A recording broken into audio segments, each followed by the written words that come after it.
Hey guys, welcome back to my channel. For those who are new, welcome. My name's Monica. In today's video, I'm going to do the New Year's BookTuber Tag. I did this for the last couple of years, and I wanted to do it again this year.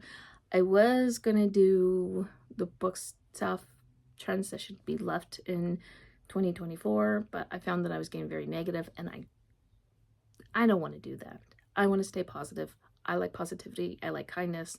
I don't want all that, but I will talk about a couple things that I feel like we should definitely be leaving behind in 2024 that I talked for about 45 minutes on trying to film that video that you will never see because I was going at it, and I don't want to do that. So we're just going to do this because it helps me focus on what I want to talk about. So the first question is, what are you most excited about in 2025? I am excited that I'm leaving 2024 behind me because it was a very rough year for me and my family, and it's okay.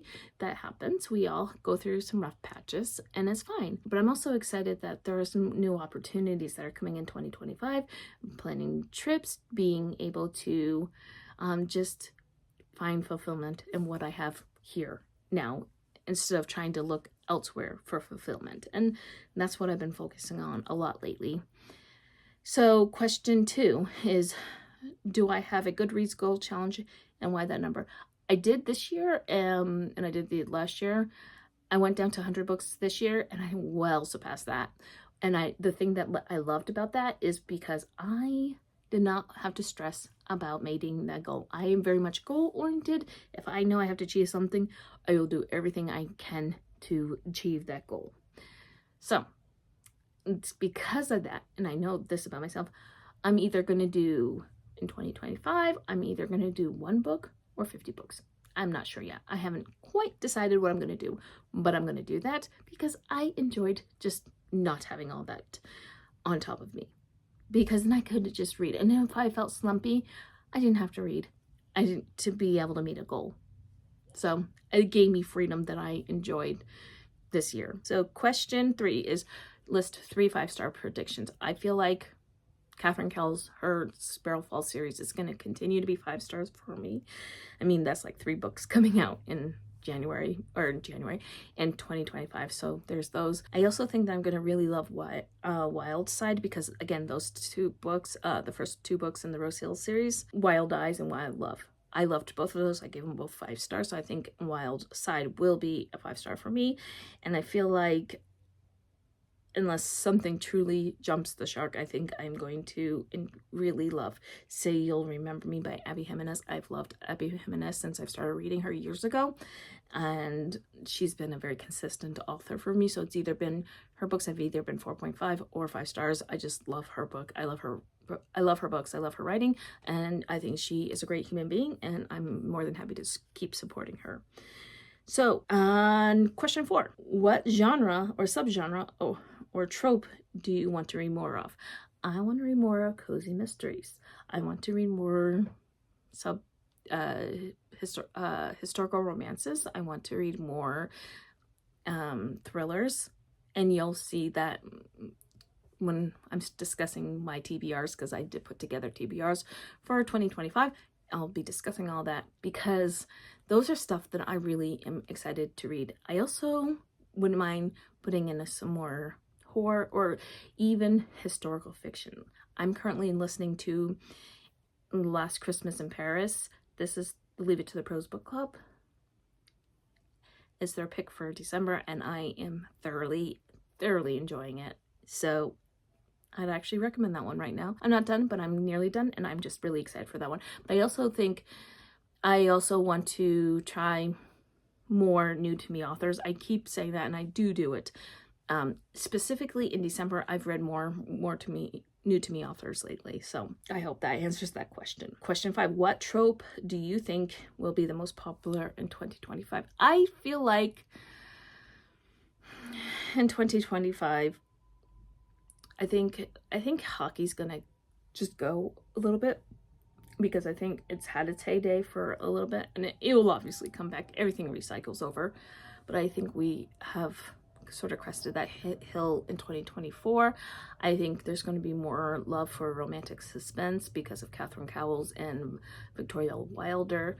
I think we are going to see more fantasy romance. That's not going away anytime soon. Everybody is writing, even Daphne Perry and Katarina Mora. They're both writing romanticities. Rebecca Yarros started a couple years ago with, or a year or so ago, with Fourth Wing. Callie Hart did Quicksilver, and they're picking up steam. They're reaching new audiences that they wouldn't have necessarily have reached if they just stayed contemporary romance. So, and I'm really happy for them. I think that's exciting. I think it's great, and I'm very, very happy for them. I don't think romanticy is going anywhere anytime soon. Name 3 bookish goals for 2025. So one bookish goal is to be more aware of how I'm spending my money when I'm buying an audiobook or a ebook or a paperback. I'm going to start tracking my spending more so and where I'm getting this stuff from.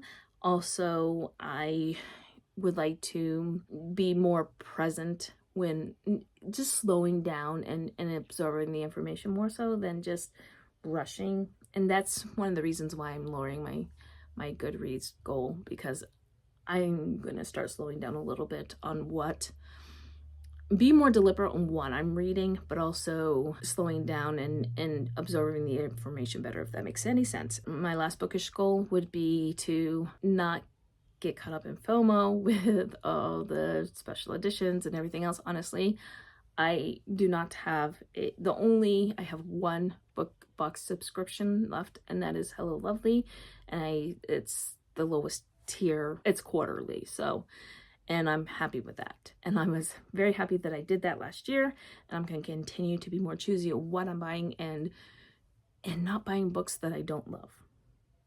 Okay, question 7 is name 3 personal goals for 2025. Walking more, being more conscious of what I'm eating, also being able to handle stress better. So I'm going to start doing more meditating and taking care of my mental health better, because it's been a year. So I want to make sure that I do better on that.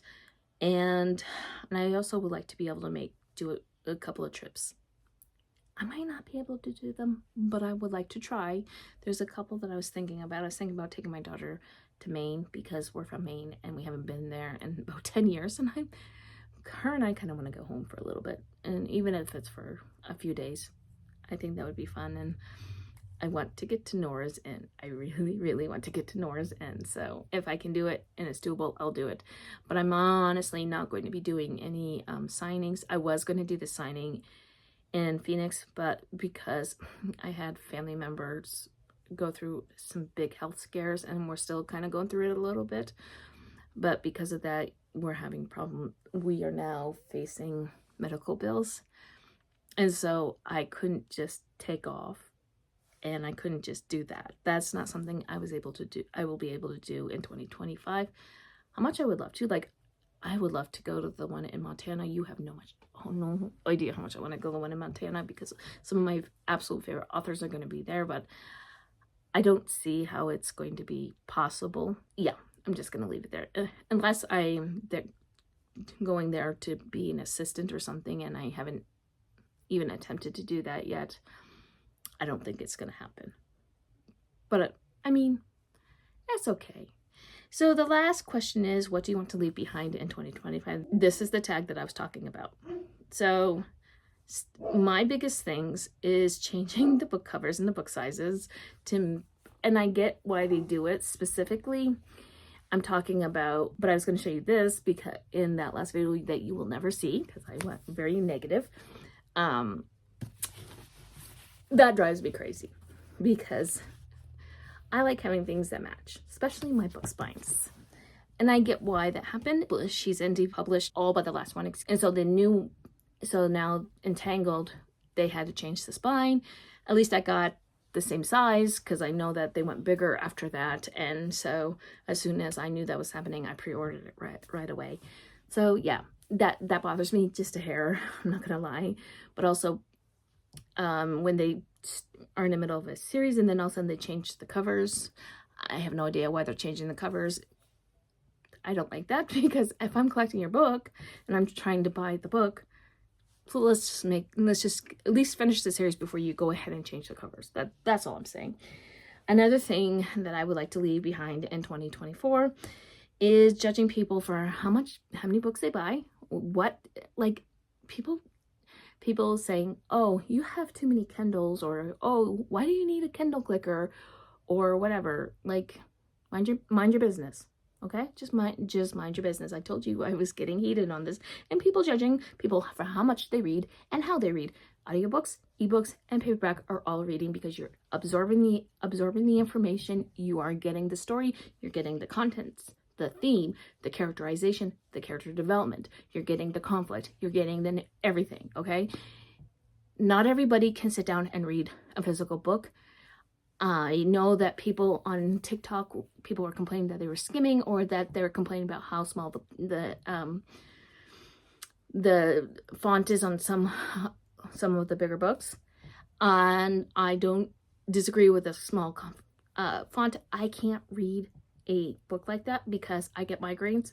And so if it's too small, if the word sizing is too small and it's too close together, is no bueno. I will not be able to do that because of my eyesight with with my migraines. It would just throw me into a massive migraine, and it's not worth it. So, and I've listened to audiobooks a lot because I'm busy. I have a lot to do in my life, and that's how I can get the information.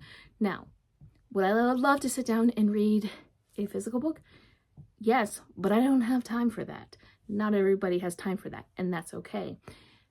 And not everybody likes audiobooks. Some people just cannot handle listening to an audiobook, and that's fine. That's great. As long as you're reading, as long as you're doing your thing, who cares? And on top of that, stop judging for people what they are reading. People like dark romance. People like a little bit of smut. Some people like a lot of smut. Some people like horror. Some people like nonfiction. Reading is reading. Reading is subjective. Leave them alone. Let them read what they want to read. Okay? And miscategorizing books, putting women's fiction into romance. Please stop doing that. That drives me crazy. And on the flip side of that, categorizing an erotica book as a small town, low angst romance where most of the book is smut and barely any character development, because I ran into that a couple times. Don't miscategorize your book. Be proud of what you're writing. Be proud of what you're reading. Who cares? Stop judging each other. And honestly, for me, I sometimes need to stop judging myself. So yes. And please stop banning books. Okay? Please stop banning books. That's all I'm saying, is stop banning books. And shitting on people on Book Talk. I'm not the biggest Book Talk person because I don't particularly love that format, and that's okay. I know other people do. There's people who get some great recommendations on there. I mean, they're reading The Hunger Games. They're reading Six of Crows. There's books that were published years and years ago that were being picked up. Not everything is smutty, okay? Stop being mean to book talkers. Let them do their thing. You do your thing. And let's just practice more kindness in 2025. That's what I was trying to say in a very long diatribe of me being not so eloquent. Okay? So that is the New Year BookTuber tag. I will do an end of year BookTube tag where I'm talking about the books, but other than that, that's it.